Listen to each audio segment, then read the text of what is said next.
ನಮಸ್ತೆ ವೀಕ್ಷಕರೇ, ಮೂಲಂಗಿಕಾಯಿ ಪಲ್ಯ ಇದು.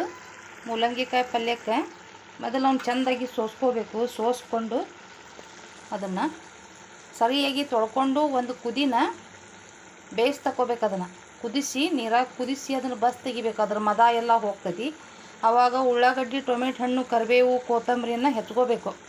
ಹೆಚ್ಕೊಂಡು ಒಗ್ಗರಣೆ ಹಾಕಿ ಈ ಮೂಲಂಗಿಕಾಯಿ ಕುದಿಸಿಟ್ಕೊಂಡು ಅದನ್ನು ಬಸ್ ಇಟ್ಕೊಂತೇವಲ್ಲ ಅದನ್ನು ಈ ಒಗ್ಗರಣೆ ಒಳಗೆ ಹಾಕಬೇಕು. ಹಾಕಿ ಉಪ್ಪು, ಖಾರ, ಮಸಾಲೆ ಪುಡಿ ಹಾಕಬೇಕು. ಸ್ವಲ್ಪ ನಿಂಬೆಹಣ್ಣು ಹಿಂಡಬೇಕು. ಅರಿಶಿನ ಪುಡಿ ಹಾಕಬೇಕು. ಹಾಕಿ ಎಲ್ಲ ಒಗ್ಗರಣೆ ಒಳಗೆ ಕಲಿಸಿದ ಮೇಲೆ ನಿಮ್ಗೆ ಒಂದು ಬೇಕಂದ್ರೆ ಒಂದು, ಎರಡು ಬೇಕಂದ್ರೆ ಎರಡು ತತ್ತಿಯನ್ನು, ನಿಮ್ಗೆ ಅದಕ್ಕೆ ಎಷ್ಟು ಬೇಕೋ ಅಷ್ಟು ತತ್ತಿಯನ್ನು ಹಾಕಿ ಪಲ್ಯನ ಮಾಡ್ಕೋಬೋದು. ನೋಡಿ ವೀಕ್ಷಕರೇ, ಮೂಲಂಗಿ ಎಗ್ ಪಲ್ಯ, ಮೂಲಂಗಿಕಾಯಿ ಎಗ್ ಪಲ್ಯ ರೆಡಿ ಆಯಿತು.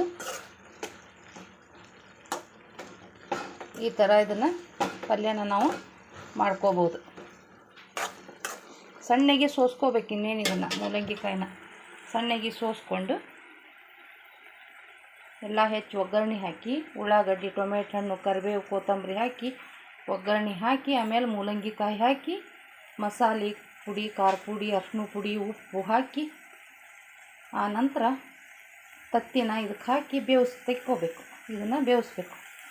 ರಸಗತೆ ಆಗಲಿಕ್ಕೆ ಸ್ವಲ್ಪ ಅದನ್ನು ಉದ್ರಾ ಬದ್ರ ಅನ್ನೋಗಿನ ಸ್ವಲ್ಪ ತಟಗಿಷ್ಟು ಈ ಸೈಜ್ನಾಗ ಇದನ್ನು ಪಲ್ಯನ ನಾವು ಮಾಡ್ಕೋಬೇಕು.